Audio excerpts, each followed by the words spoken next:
Listen carefully, fear is lying to you. Right now, today, in the specific way it has always lied to you, it is taking something ordinary and making it feel catastrophic.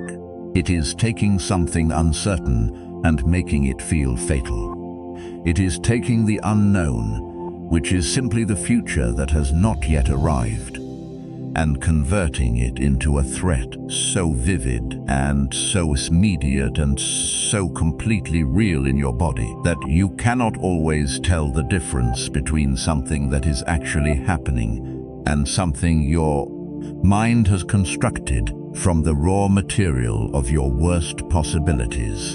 And the worst part, the part that nobody talks about honestly enough, is that you have been living with this for so long that you have started to accept it. You have started to build your life around it, making smaller decisions because the bigger ones feel too exposed. Staying in the familiar because the unfamiliar has been made to feel dangerous. Choosing the path with the least resistance, not because it is the right path, but because fear has convinced you that the resistance on the other paths is more than you can handle. It is not.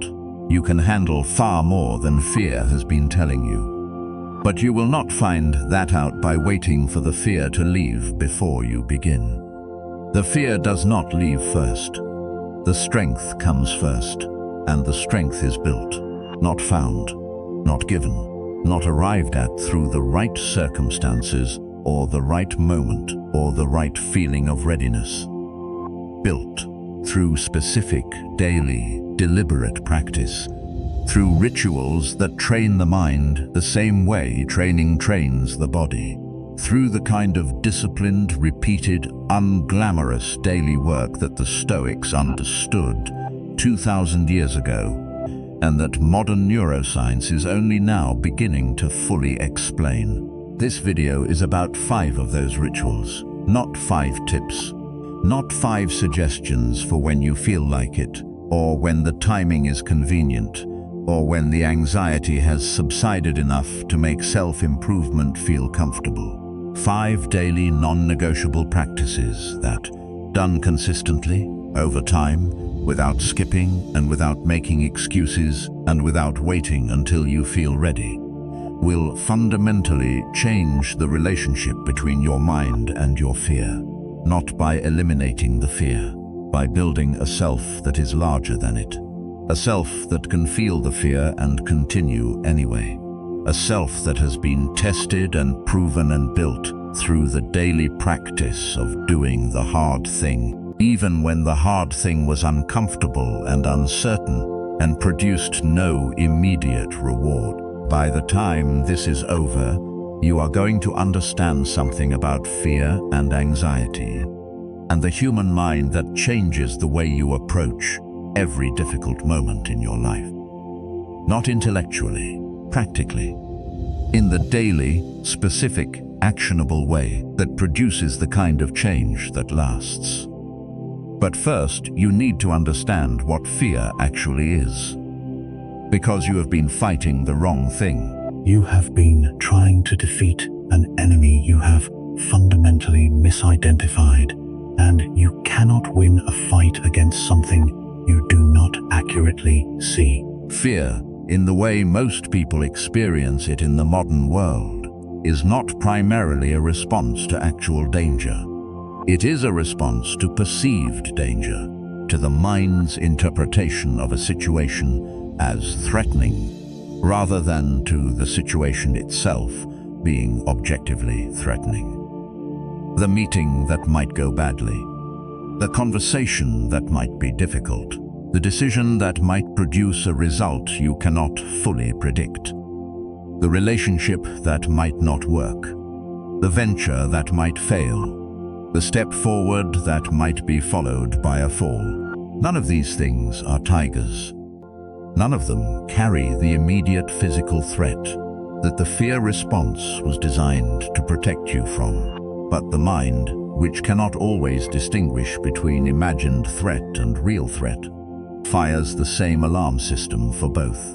And that alarm system, when it fires for things that are not actually dangerous, does not protect you, it imprisons you. Anxiety is the chronic version of this. Fear extended, sustained, spread across not just one specific threat, but a general sense that something is wrong, that something bad is coming, that the ground beneath your life is less stable than it appears, and that any moment the surface might give way. Anxiety is what happens when the alarm system gets stuck in the on position, when the body cannot return to baseline because the mind keeps finding new material to interpret as dangerous, when the loop between thought and physical response becomes self-perpetuating. Fear thought produces physical sensation, produces more fear thought, produces more physical sensation, and around it goes, feeding itself, growing larger, becoming the background radiation of your daily life, rather than an occasional response to specific challenges. This is what you are dealing with. Not weakness, not a character flaw, not evidence that you are broken or inadequate or less capable than the people around you who appear to be moving through the world with an ease that you do not feel from the inside. You are dealing with a mind that has not yet been trained, a nervous system that has not yet been regulated, an alarm system that is working exactly as it was designed to work, but that has never been given the tools to calibrate itself to the actual level of threat rather than to the imagined worst case. The 5 rituals are those tools. They are the calibration. They are the daily practice of teaching your mind and your body that discomfort is not danger, that uncertainty is not catastrophe, that the hard thing is survivable, that you are larger than what scares you, and that the evidence for that is not something you are told or something you believe in theory. It is something you build in the daily, repeated, specific practice of choosing discipline over avoidance, action over paralysis, growth over the comfortable stagnation of a life organized around what feels safe. The Stoics built these practices over centuries of philosophical refinement and practical application. They tested them against real adversity, against the kind of circumstances that make modern anxiety look like what it often actually is. A response not to catastrophe, but to the fear of catastrophe. A response to the imagined future rather than the actual present. And what they found consistently across centuries and across widely different individual circumstances was that the mind trained through disciplined daily practice develops a quality that nothing else produces. A quality they called equanimity, the settled, unshakable, tested ability to remain grounded and functional and genuinely at peace, even in the middle of circumstances that are genuinely difficult. Not because the circumstances are not hard, because the mind has been built to be harder. That is what you are building. And it starts with the first ritual. The first ritual is the morning examination, and it is the foundation that every other ritual rests on. Before your phone, before the news, before the demands of the day arrive and the noise of the world begins, and your mind is pulled in the 20 directions that it will be pulled in for the rest of your waking hours. Before all of that, you sit. You take 5 to 10 minutes, ideally more, but 5 is enough to begin, and you examine, not scroll, not consume, not plan your day in the logistical sense of what meetings you have and what tasks are waiting. You examine. You ask yourself 3 specific questions, and you answer them honestly on paper.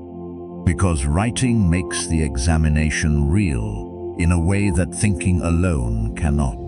The first question is, what am I afraid of today? Not in the abstract, specifically. What specific thought or situation or possibility is carrying the most anxiety in your mind right now? Name it. Write it down. Pull it out of the murky background radiation of general anxiety where it has power precisely because it is undefined, and put it on the page where it can be looked at clearly.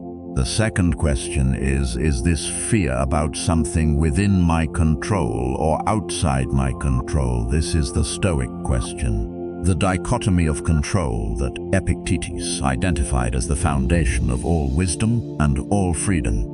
Most fears, when you examine them honestly, are fears about things that are not within your control. The outcome of a situation you have done your part in. What someone else will think or decide or do. Whether something you have invested in will work. These fears are real feelings, but they are pointed at the wrong target. They are spending your energy on the uncontrollable. And the morning examination practice is about catching that misallocation before it runs your whole day.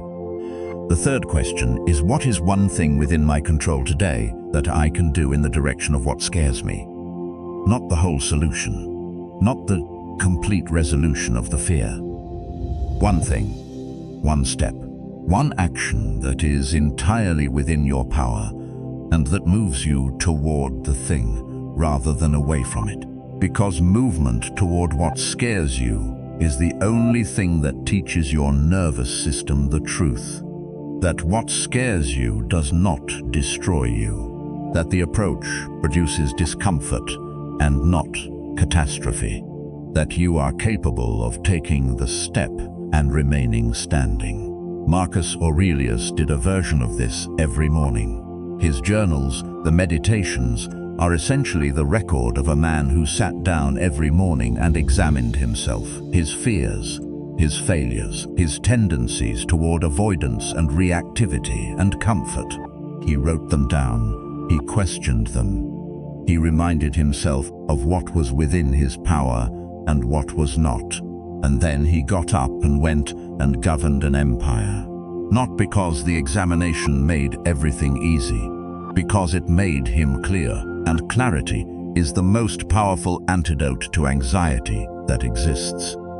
Do this tomorrow morning. Set your alarm 15 minutes earlier than usual. Sit somewhere quiet before the phone comes on and the day begins. Take a notebook and answer the 3 questions. Write the fear down. Identify its category. Find the one action. Then do that action today. Do it the morning after that, and the morning after that. Every single morning, without exception, without skipping, because you slept badly, or you are running late, or you do not feel like it. Especially on the mornings. You do not feel like it. Those are the mornings the practice matters most. Because the days you do not feel like beginning with examination are the days the anxiety has the most material to work with. They are the days you most need the clarity that the examination provides. They are the days, more than any other, when the 15 minutes of sitting and questioning before the noise begins will determine the quality of everything that follows. This ritual does not produce dramatic results in the first week. It produces them in the first months, in the slow accumulation of mornings, where you looked at your fear honestly and found it smaller and more specific and more manageable than the general anxiety had made it feel. In the growing evidence that you are someone who faces his fears before the day begins rather than carries them through the day unexamined. In the identity that builds from that evidence. The identity of a man who does not let his fears run unchallenged, who meets them in the morning on his own terms, who names them and questions them, and then goes and does the thing anyway. That identity is not given. It is built, one morning examination at a time. The second ritual is deliberate physical discomfort, and this is the one that most people resist most strongly, because it requires them to voluntarily choose something their body is telling them not to do. Which is exactly why it works. The relationship between physical discomfort and mental strength is not metaphorical. It is neurological. When you deliberately expose yourself to physical challenge that is beyond what is comfortable, when you push your body past the point where it wants to stop and choose to continue anyway, you are training something that goes far beyond physical fitness. You are training the part of your brain that decides whether discomfort equals danger. You are teaching your nervous system through repeated experience that the feeling of discomfort is not a signal to retreat. It is a signal to continue. And that teaching, built through the body, transfers to the mind in ways that nothing purely cognitive can replicate.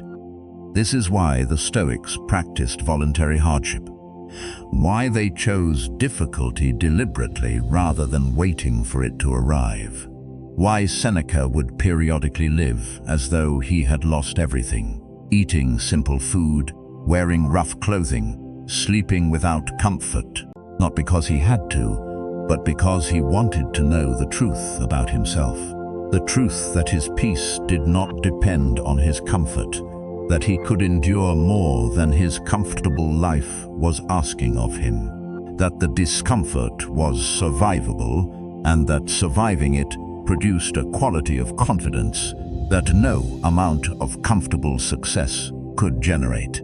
Your daily physical discomfort ritual does not need to be consistent, and it needs to be real. It needs to be the thing your body says no to, and you say yes to anyway. For most people, this looks like a training practice, running or lifting or calisthenics, or any form of physical challenge that asks you to continue past the point of comfort. The specific form matters less than the daily consistency and the genuine discomfort. You must actually push past the comfortable point. A gentle walk does not train the part of the brain you are trying to train. It must be genuinely hard. You must feel the resistance. And you must choose, in the presence of that resistance, to continue. The cold shower is another form of this practice. Deliberately, and it must be deliberately, not reluctantly, stumbling into cold water, but consciously choosing it, standing under cold water for a minimum of 2 minutes every single morning. This sounds small. It is not small. The moment before you turn the dial to cold, your mind will generate exactly the same kind of resistance that it generates before any difficult action. The same objections, the same negotiation, the same voice suggesting that today might not be the day, that you could start tomorrow, that there is a version of this that does not require quite this much discomfort. And every morning that you override that voice, that you turn the dial and stand in the cold anyway, you are training the override. You are building the muscle of choosing discipline over avoidance in a very specific and very daily way. And that muscle, built in the cold shower, shows up in the boardroom, in the difficult conversation, in the moment where the fear says do not, and the disciplined self says anyway. Do the physical practice every day, not 5 days a week, not when you feel like it, every day. Because consistency is the entire mechanism. The brain learns through repetition, through the accumulated evidence of days where the discomfort was chosen and survived. One difficult training session produces a feeling. 100 difficult training sessions in a row produce an identity. And it is the identity, the deep, sumptuous, evidence-based conviction you are someone who does the hard thing that changes the relationship between you and your fear. Every morning you choose the discomfort, you are sending a message to the deepest part of your own mind. A message that says, I am not governed by what is comfortable. I am governed by what I have decided. And that message, received daily, internalized slowly, believed eventually, not because you were told to believe it, but because the evidence is overwhelming, is the foundation of the mental strength that fear cannot reach. The third ritual is the evening review. The morning examination looks forward. The evening review looks back. Together, they create a complete daily practice of self-governance, a bookending of the day with honest self-examination that over time produces the kind of self-knowledge that is both the antidote to anxiety and the foundation of genuine growth. The evening review is simple. Before sleep, before the phone takes you into its world one more time, and your mind is pulled into content that is not yours, and thoughts that are not yours, and the lives of people you do not know, you sit for 10 minutes and you review the day honestly, not to judge yourself, to learn from yourself, to extract from the day whatever it contains that is useful for tomorrow. You ask yourself 4 questions. Write them down the same way you wrote down the morning questions, because writing is the practice. Writing makes it real. The first evening question is, where did fear govern my decisions today? Not where was I afraid? Where did the fear actually determine what I did or did not do? Where did I choose the smaller option because the larger one felt exposed? Where did I stay quiet when I should have spoken? Where did I avoid something that needed to be approached? Where did anxiety win, and what did it cost me? The second question is, where did I choose courage today? However small, however unglamorous. Where did I do the thing that was uncomfortable and do it anyway? The difficult email sent, the honest conversation had, the step taken toward the thing that scared you, even if the step was small. Find it, name it, let it be real. Because the evidence of your own courage, however small, is the evidence your mind needs to update the story it has been telling about what you are capable of. The third question is, what did today teach me about my fear? Because your fear is not random. It has patterns. It has specific triggers. It lives in specific kinds of situations and produces specific kinds of responses. The more clearly you understand your own fear, the more specifically you can address it. And the evening review, done honestly over weeks and months, produces a map of your own psychology that is more useful than any external advice because it is entirely specific to you. The fourth question is, what will I do differently tomorrow? One thing, specific, actionable, not a vague intention to be less anxious or more courageous. A specific action in a specific situation that moves you 1 inch further in the right direction than you moved today. Epictetus taught his students to review their days with the same honesty they would bring to examining anyone else. He said that we are far too lenient with ourselves in the examination of our own behavior, that we make excuses that we would never accept from others, that the man who reviews his day honestly and holds himself to the same standard he would hold anyone else begins to develop a relationship with himself that is built on truth rather than comfortable self-deception. And a relationship with yourself built on truth is the most stable foundation a human life can have, because it does not depend on external conditions. It does not depend on whether things are going well or poorly. It is simply honest, and from honesty, real improvement becomes possible in a way that self-deception never allows. Do the evening review every night, not sometimes. Every night, even when you are tired, especially when you are tired, because the tired mind is the honest mind. The defenses are lower. The discomfort of the honest examination feels less avoidable, and the honest examination, taken consistently, produces the kind of daily feedback loop that turns ordinary days into a continuous education in your own psychology. The fourth ritual is the practice of voluntary exposure. This is perhaps the most direct and the most powerful ritual for the specific purpose of weakening fear and anxiety, because it goes directly to the source. It takes the thing you are afraid of and it deliberately, incrementally, repeatedly brings you into contact with it until the contact no longer produces the same level of response. Until the alarm system learns, through the accumulated experience of approaching and surviving, that this thing is not as dangerous as it initially concluded. This is not a comfortable practice. By definition, it cannot be. If it were comfortable, it would not be working. The mechanism of exposure requires the presence of the discomfort, requires you to feel the fear and take the action anyway, requires you to sit with the physical sensations of anxiety, the racing heart and the tight chest and the shallow breathing and the urgent voice that says, "This is too much and you should stop," and to choose, in the presence of all of that, to continue. But the continuation, done repeatedly, does something extraordinary.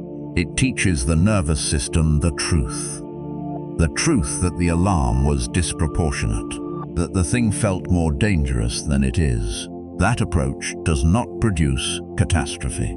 That the discomfort of the exposure is temporary and survivable, and that after it passes, and it always passes, you are still standing, still intact.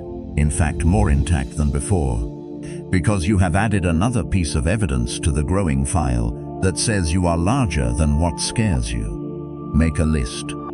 Right now, the 5 things that your fear and anxiety most consistently tell you to avoid, the situations you engineer around, the conversations you postpone indefinitely, the risks you have been planning to take as soon as the timing is right, the steps you have been about to take for months. These are your exposure targets. These are the specific fears that your voluntary exposure practice is going to address. Then begin. Starting with the least intense, the thing that is uncomfortable but feels manageable. Not the most terrifying thing on the list, the one right above your current comfort level. Do it today. Not perfectly, not with total calm, with the shaking hands and the tight chest and the voice still running its objections in the background. Do it anyway, survive it. Note the survival. Then do the next one. Not next week, this week. The accumulation of these exposures, done consistently over weeks and months, does not just reduce the specific fears on your list. It changes the underlying belief about fear itself. It changes your relationship with discomfort at a level so fundamental that new fears, as they arise, no longer have the same grip. Because you now have a body of evidence that says, "I have felt this before, and I have moved toward it, and I have survived it, and I can do it again." That evidence is the most powerful thing in the world against fear. Not because it promises you that the scary thing will not happen, but because it proves to you that if it does, you will still be standing. The Stoics called this practicing adversity, not waiting for it, practicing it. Going toward the difficult thing before life forces you toward it. So that when life forces you toward it, and life always eventually does, you are not meeting it cold. You are meeting it as someone who has been training for exactly this. Someone who knows from experience, rather than from hope, that they can handle more than comfort has been asking of them. Practice it daily. Something from the list every single day. Something that sits above the comfort line. Something that makes the alarm system fire, and that you approach anyway. Not because you have to, because you have decided to become someone who does. The 5th ritual is the practice of present moment anchoring. And this is the ritual that addresses the specific mechanism by which anxiety does most of its damage. Because anxiety is almost never about the present moment.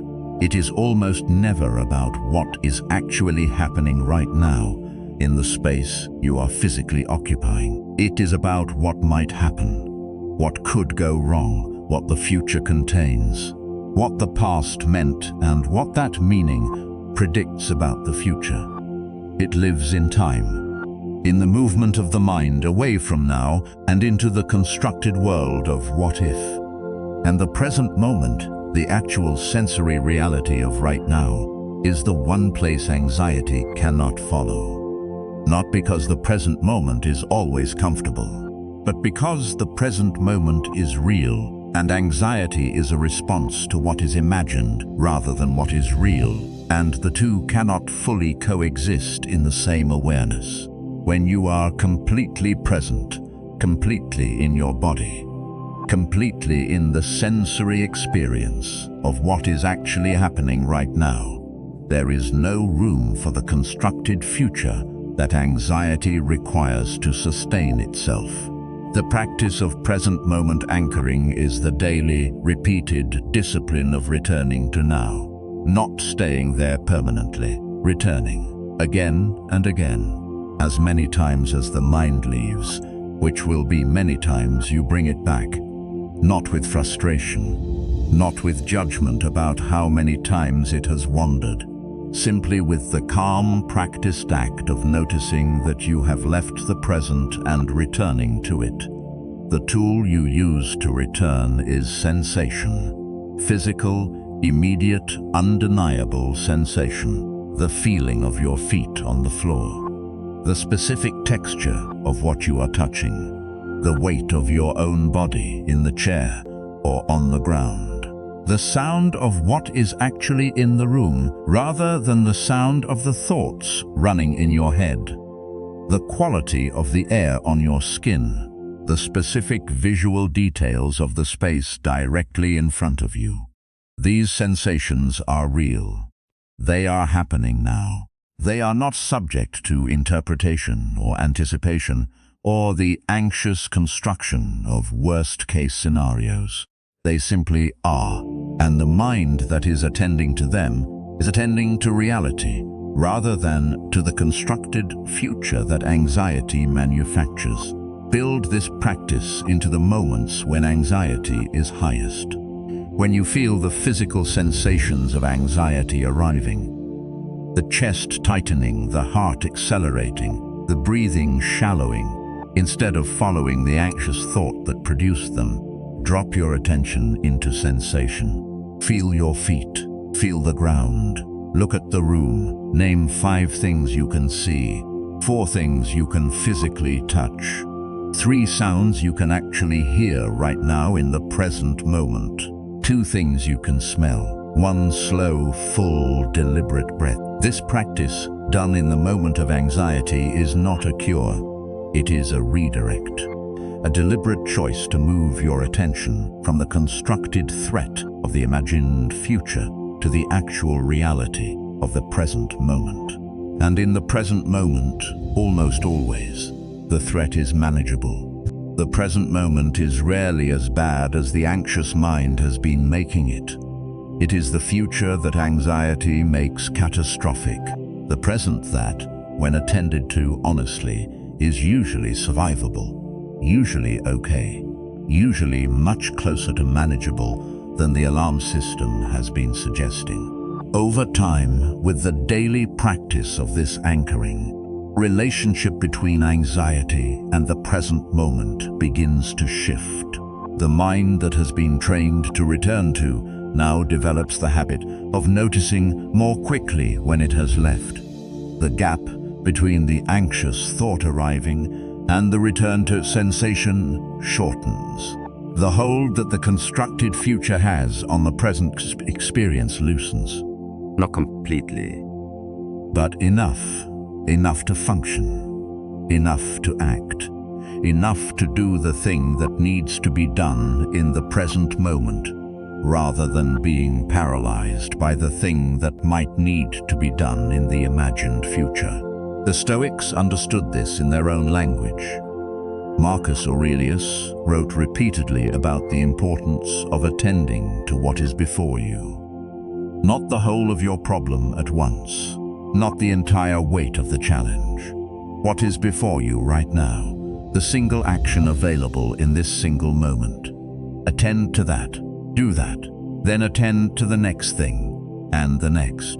Not the mountain all at once, the step currently beneath your foot, That is present moment anchoring in its most practical form. The daily, hourly, moment-by-moment choice to attend to now rather than to the constructed weight of everything that now might eventually become. To take the step that is available rather than being stopped by the steps that are not yet within reach. To be here, actually here, in this moment, with this breath, with this sensation, with this single action available right now. Practice it daily. Build it into your morning examination, where you begin with 3 slow, deliberate breaths before you write anything. Build it into your physical training, where, for periods of the practice, you enter completely to the sensation of the movement, rather than letting the mind wander into its usual territory. Build it into the moments of your day when anxiety arrives, where your trained response is to drop into sensation rather than follow the anxious thought. Build it into your evening review, where you end with 5 minutes of simply sitting and breathing and attending to the present moment before sleep. Build it everywhere, in the small moments, in the ordinary transitions of your day that you currently move through on autopilot. The walk from one place to another, the minutes before a meeting, the space between one task and the next. These moments are not empty time to be filled with phone checking or mental rehearsal of future conversations. They are opportunities. Opportunities to practice the return to now, to train the muscle of presence, to give your nervous system the experience of a mind that is here, rather than perpetually somewhere else in time. That muscle, trained in the small moments, is available in the large ones, when the real difficulty arrives, when the thing you have been afraid of is not imagined, but actual. When the present moment is genuinely hard, rather than simply uncertain. The mind that has been trained to attend to now, to feel sensation, to return from the constructed future, to take the step that is available, rather than collapsing under the weight of the steps that are not. That mind does not disappear when the stakes get higher. It is there, trained, ready, capable of meeting the actual present with a clarity and a composure that the untrained mind cannot access. This is what the 5 rituals build together. Not the absence of fear, not the guarantee that anxiety will never arrive, but a mind that has been trained to meet fear with clarity rather than collapse. A body that has been trained to approach discomfort rather than retreat from it. A daily practice that accumulates over weeks and months and years of consistent application into a self that is genuinely larger than what scares it. The morning examination gives you clarity before the noise begins. The physical discomfort gives you daily evidence that you can choose hard things and survive them. The evening review gives you honest feedback and the opportunity to learn from every day, rather than simply enduring it. The voluntary exposure takes you directly toward what scares you and builds through repeated approach and survival the knowledge that you can face what you have been avoiding. And the present moment anchoring returns you, again and again, to the only moment where your power actually lives, now.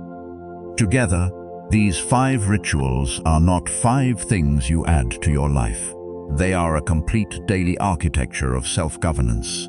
A structure that, once built and consistently maintained, holds you differently in the presence of fear and anxiety. Not above them, not immune to them, different, steadier, more able to feel the fear and take the action anyway, more able to sit with the uncertainty, rather than being driven by it into the avoidance that keeps your life small, more able to be genuinely, fully, practically free in the way that Epictetus understood freedom. Not the freedom from difficulty, the freedom to choose your response to it. And here is the final truth. the one that sits underneath every ritual and every principle and every piece of ancient wisdom that has been pointing in this direction throughout everything you have just heard. You are not afraid because you are weak. You are afraid because you have a mind that is doing exactly what it was designed to do in a world that is asking something different from it. And the gap between what your mind was designed for and what your actual life requires of you is not a gap you were born to live in. It is a gap you were built to close. Through practice, through discipline, through the daily, deliberate, sometimes uncomfortable choice to train the mind the way you train the body. Not because training is pleasant, because what it builds is necessary. The fear is not your enemy. The avoidance is your enemy. The comfort that keeps you from approaching what scares you is your enemy. The unexamined day that passes without the morning ritual or the physical practice or the honest evening review is the enemy. The unchecked, anxious thought that spirals unchallenged through your mind because nobody ever taught you to anchor yourself in the present moment, that is the enemy. These 5 rituals are the answer to that enemy. They are specific, they are daily, they are non-negotiable, and they work not through insight alone, but through the accumulated, daily, compounding evidence of a human being who has decided to train their mind with the same seriousness they would train anything else that matters. Your mind matters. Your peace matters. The life that is available to you on the other side of the fear that has been containing it matters. And the distance between where you are and where that life lives is not as far as the anxieties in making it feel. It is 5 rituals, done daily, done honestly, done without skipping and without negotiating and without waiting until you feel ready, because you now know that readiness is not a feeling that precedes the practice. It is a quality that is built by it. Start tomorrow morning. Set the alarm 15 minutes earlier. Sit down before the phone. Ask the 3 questions. Write the answers. Then stand up, take the cold shower, and begin the day as the version of yourself who does not wait for the fear to leave before he starts living. That version of you is not far away. He is one morning ritual away, and then another, until the distance between who you are now and who you have decided to become is measured not in the fear that was once between you, but in the discipline that closed it. Close it, starting now, starting tomorrow morning. Starting with the alarm set and the notebook ready and the honest intention of a man who has finally decided that his mind is worth the work. It is worth it. You are worth it. And the life waiting on the other side of this work is more than worth everything the work costs. Begin.